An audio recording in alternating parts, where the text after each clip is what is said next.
Olá, meus amigos, como vocês estão? Espero que estejam todos bem, em segurança. Hoje vamos dar continuidade ao estudo do Evangelho segundo o Espiritismo, mas antes aqueles avisos que nós temos dado sempre nas palestras, tanto presenciais quanto virtuais, de que a casa continua precisando do auxílio material para manter a atividade com os assistidos. Doação de alimentos para a cesta básica, doação de roupas, cobertores, Pix, transferência, depósito na conta corrente da casa, e também divulgar o trabalho e a necessidade desse auxílio. Também já é uma grande ajuda para que a gente possa continuar a fazer esse trabalho tão importante e auxiliando tantas famílias. E recado dado, vamos mentalizar em Deus, em Jesus, agradecer pelas oportunidades diárias de melhoramento, agradecer imensamente pela Casa do Caminho, por esse canal, por essa forma da gente continuar se conectando e pela espiritualidade amiga. Pedimos, Senhor, a sua permissão para que a gente inicie o estudo de hoje e que possamos nos compreender e tirar o melhor dos ensinamentos que vamos ler aqui. Graças a Deus. O estudo de hoje é do item 18 do capítulo 5 do Evangelho segundo o Espiritismo, que fala sobre o bem e o mal sofrer. Nesse item, os espíritos já iniciam explicando que quando Jesus nos falou bem-aventurados os aflitos, o reino dos céus lhe pertence, ele não estava falando de todo mundo que sofre, porque nós vivemos num planeta de provas e expiações. Então, por certo, todos nós sofremos. Ainda não estamos num planeta feliz e perfeito. Mas ele falava daqueles que sofrem bem, e esses são poucos. Porque poucos compreendem que somente as provas bem suportadas podem conduzi-los ao reino de Deus.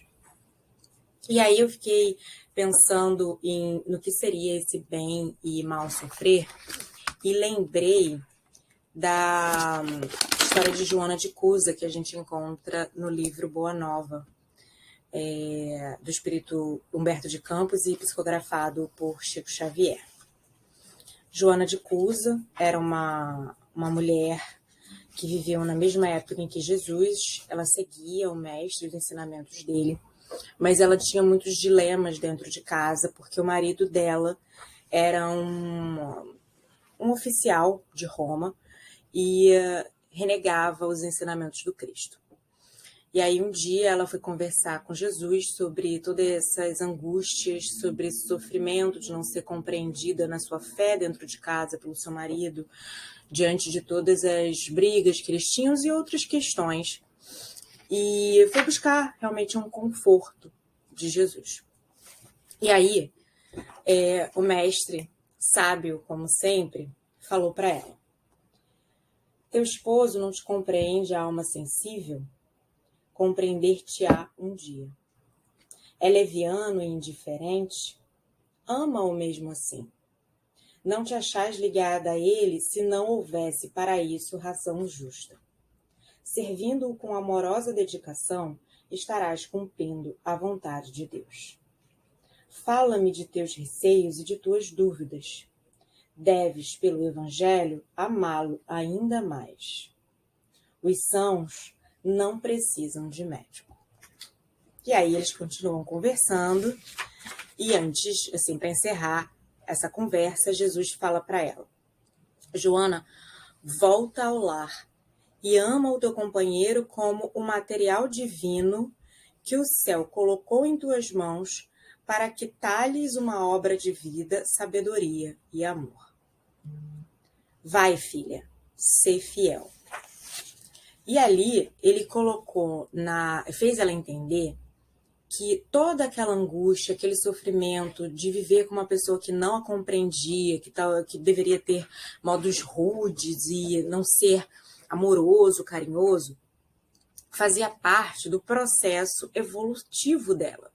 Que ela precisava encarar aquela prova como uma graça, algo para que ela evoluísse. e que levaria ela a um entendimento melhor da vida e das leis de Deus. É óbvio que isso não é fácil, né? Mas existem espíritos muito iluminados, como Joana de Cusa, que passou anos com o marido dela faleceu, eles ficaram em grandes dificuldades financeiras, ela precisou trabalhar, mesmo as amigas, né, falando que aquilo ali era um absurdo, porque provavelmente naquela época era um rebaixamento, né, uma mulher do nível dela trabalhar. E aí, muitos e muitos anos depois, com as perseguições aos cristãos, Joana se viu numa arena em que romanos gritavam pela sua morte junto com seu filho, e os oficiais, os soldados, pediam para ela abjurar a Jesus Cristo, para negar a Jesus Cristo. E ela não fazia e se mantinha muito firme. Mesmo quando o filho dela pediu, pelo amor de Deus, ela disse que não, mandou ele se calar. E aí, no final, ela foi morta, né? E uma das frases finais desse capítulo, que é o capítulo 15 do Boa Nova, os soldados falam para ela assim: o teu Cristo soube apenas ensinar-te a morrer? Perguntou um dos verdugos. A velha discípula, concentrando a sua capacidade de resistência, teve ainda forças para murmurar: não apenas a morrer, mas também a vos amar. Neste instante, sentiu que a mão consoladora do mestre lhe tocava suavemente os ombros e lhe escutou a voz carinhosa e inesquecível: Joana, tem bom ânimo, eu estou aqui. A história de Joana de Cusa, é óbvio que para a gente falar dela completamente precisaria de mais tempo, e o tema não é exatamente esse, mas eu acho que a história de vida dela representa muito bem essa questão do bem e mal sofrer. Ela estava muito angustiada, e aí ela procurou o auxílio do mestre, que provavelmente ela estava esperando ali um respaldo para que ela pudesse se livrar daquela situação de angústia, sei lá, sair de casa e seguir ele nas suas peregrinações, para que ela pudesse viver completamente a fé dela, da forma que ela entendia. E, ao contrário disso, ela encontrou um mestre que, obviamente, né, além de entender todas as dificuldades que uma mulher que abandona o lar naquela época passaria, quis mostrar para ela que aquela dificuldade que ela estava passando tinha um propósito. E o propósito era muito maior. O propósito era de engrandecimento, para que ela pudesse viver de forma viva, né, de forma vívida, o Evangelho. Porque ela tinha ali uma encarnação em que ela estava junto com uma pessoa que ela precisava estar. Aquele espírito estava ali por algum motivo. E talvez toda a dificuldade que ela passou dentro de casa para professar sua fé e vivê-la de forma pacífica, em paz e tranquilidade, preparou ela para os anos de perseguição do Império Romano aos cristãos. Eu acho assim, é óbvio, né, que a espiritualidade aproveita tudo. Eu não acredito que tenha sido o único motivo pelo qual Joana precisou viver com um homem que talvez tivesse tantas diferenças, né, com ela, além de talvez ela tivesse questões ali para resolver, como todos nós. Ela também estava se preparando para esses momentos difíceis que ela ia viver como cristã, como fiel, né, dos ensinamentos do Cristo. Mas, infelizmente, nem todo mundo tem a evolução espiritual de Joana, que, né, óbvio, né, uma conversa com Jesus. Apesar de que muita gente teve experiências com Jesus e voltaram a errar, né?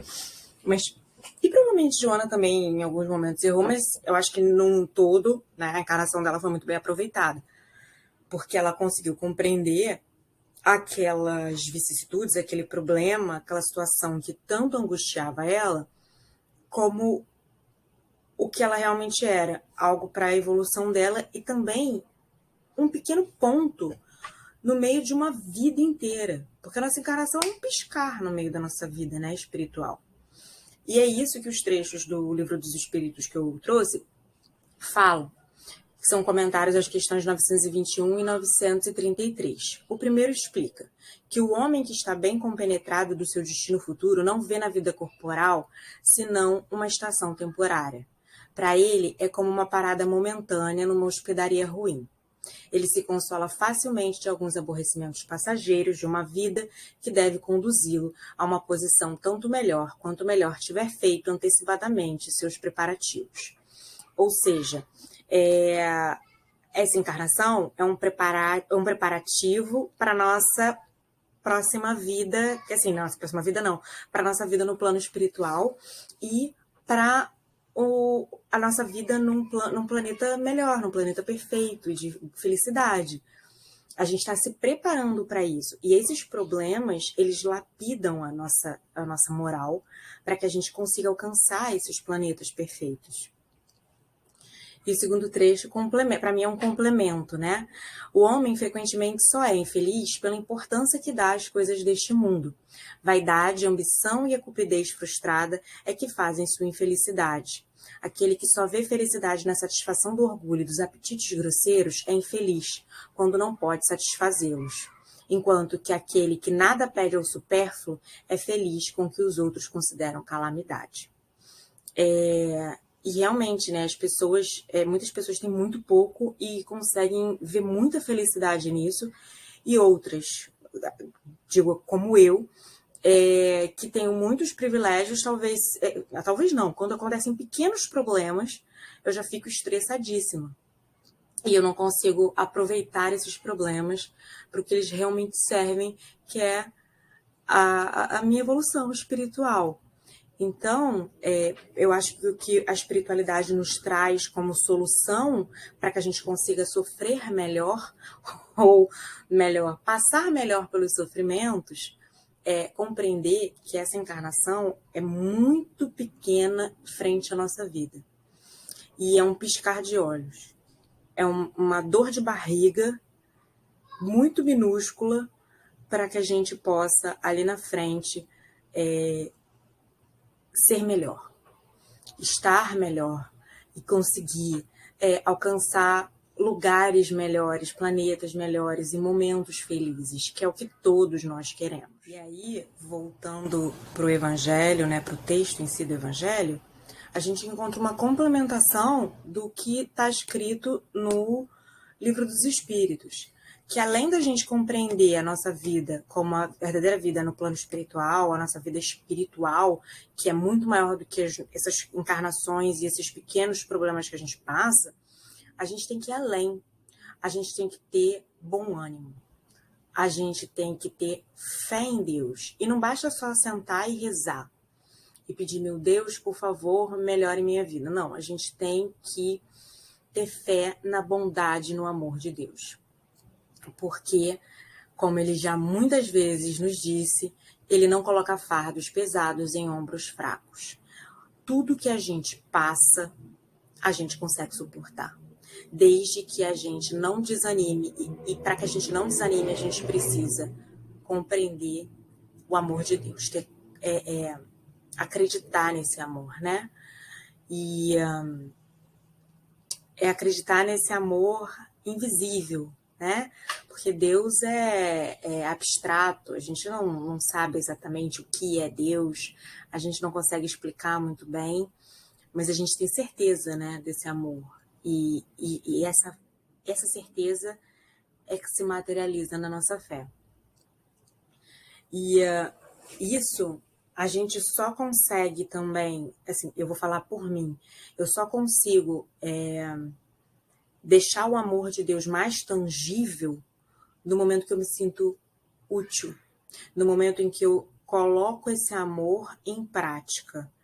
Porque, para mim, se eu sou filha de Deus, Ele me fez com um pedaço dele. Se Ele me ama e se o ensinamento é amar a Deus acima de tudo e ao próximo como a ti mesmo, esse amor que a gente dedica ao próximo é materializar o amor de Deus. Então, para mim, os momentos que eu estive com maior dificuldade, além, óbvio, de rezar e recorrer ao Evangelho,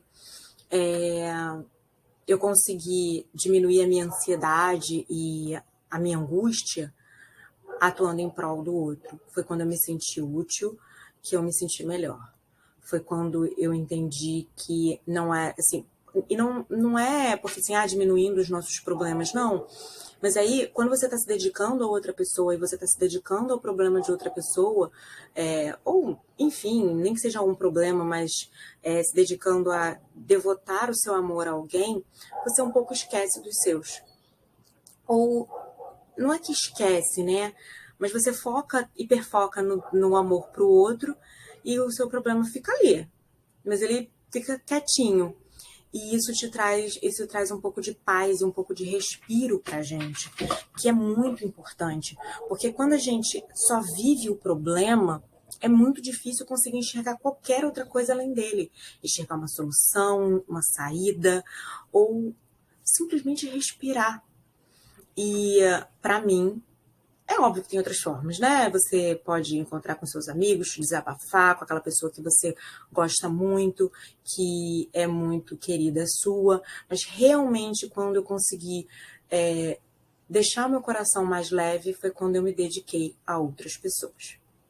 E aí, isso também me fez lembrar que eu vi um vídeo de uma aula, se não me engano, era do canal da Federação Brasileira Espírita, da Federação Espírita Brasileira, e eram vários médiuns fazendo o culto no lar sobre esse capítulo 5.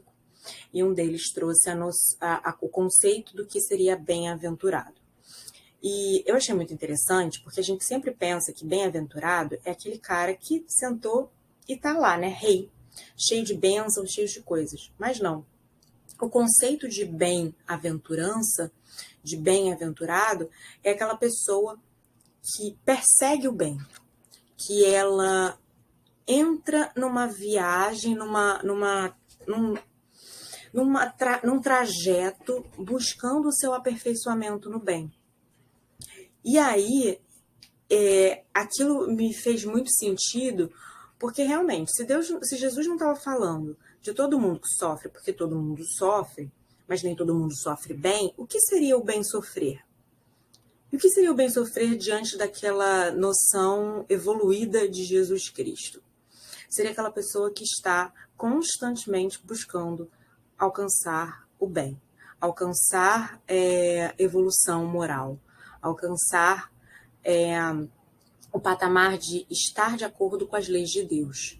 Então, bem-aventurado não é só o cara que senta e fica resignado e reza e fica... Não, mas é o cara também que busca extrair alguma coisa das dificuldades, seja uma evolução para a sua comunidade, seja uma evolução moral particular, ou que vá buscar auxiliar outras pessoas.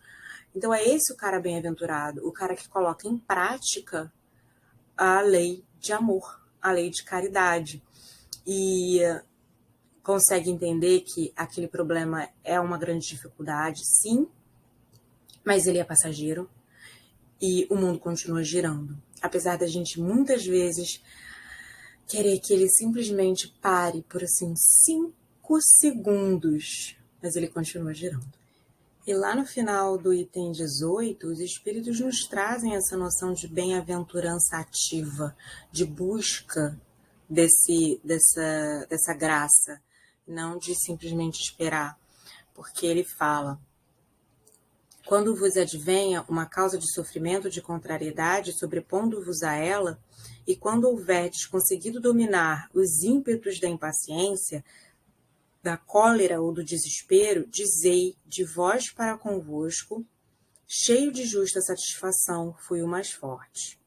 Bem-aventurados os aflitos pode então traduzir-se assim: bem-aventurados os que têm ocasião de provar sua fé, sua firmeza, sua perseverança e sua submissão à vontade de Deus, porque terão centuplicada a alegria de lhes a alegria que lhes falta na terra, porque depois do labor virá o repouso.